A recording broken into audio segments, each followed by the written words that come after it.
ሰላም ጤና ይስጥልኝ እንደምሰነበታችሁ። አሁን ደግሞ አዲስ ሰርፕራይዝ ላክመጥቻለሁ። ከፍላችሁ ሕክምና የመታከም አቅም የሌላችሁ ሰዎች እንኳን ደስ አላችሁ እላችኋለሁ። ነፃ ሕክምና ታገኛላችሁ።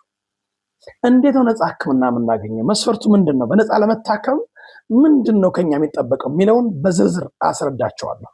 ከእናንተ የሚጠበቀው አስም ታማሚ ሁኑ፣ ዩሪክ አሲድ፣ ኮሌስትሮል፣ ጨጓራ፣ ካንሰር፣ ሪህ፣ የመገጣጠሚያ ችግር ከፍሎ ለመታከም አቅሙ የሌላቸው ሰዎች አንድ ብር ሳትከፍሉ በነፃ መታከም የምትችሉበትን አዲስ ቻሌንጅ ይዤላችሁ መጥቻለሁ።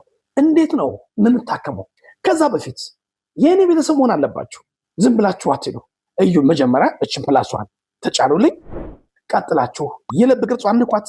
ቀጥላችሁ ከታች ኮሜንት ላይ የተለመደውን ጻፉልኝ። የተለመደው ምንድን ነው? እግዚአብሔር ስለ ሁሉም ነገር ይመስገን ብላችሁ ጻፉልኝ።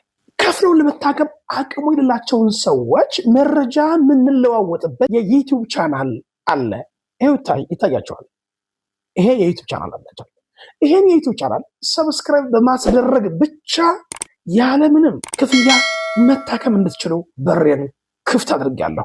ታርጌቱ ይሄን የዩቲዩብ ቻናል የነፃ ሕክምና የምናገኝበትን መረጃ የምንለዋወጥበትን ቻናል ብዙ ሰዎች ጋር እንዲደርስና በዚህ የሚሰቃዩ ሰዎች መተው መታከም እንዲችሉ መረጃውን መስጠት ነው። በኢሞ እና በዋትሳፕ ባዮ ስር አስቀምጨላችኋለሁ።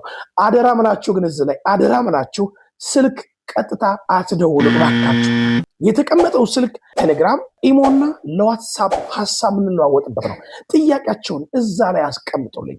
ለተወሰነ ጊዜ ነው የሚቆይ ይሄ ቻሌንጅ። ከፍላችሁ መታከም ደግሞ አቅሙ ያላችሁ እና ደግሞ ገብታችሁ ምን ያክል ሰው እዚህ ነፃ እየሆነ እንደሆነ ቪዲዮዎችን ተመልከቱ። ይሄ ቪዲዮ ለብዙ ሰዎች እንዲደርስ እባካችሁ ስክሪናችሁን ጫን አድርጋችሁ ያዙና እስከ መጨረሻው ሴንድ የሚለውን ለብዙ ሰዎች አጋሩ። እናንተ ብቻ ሰምታችሁ አትቀሩ።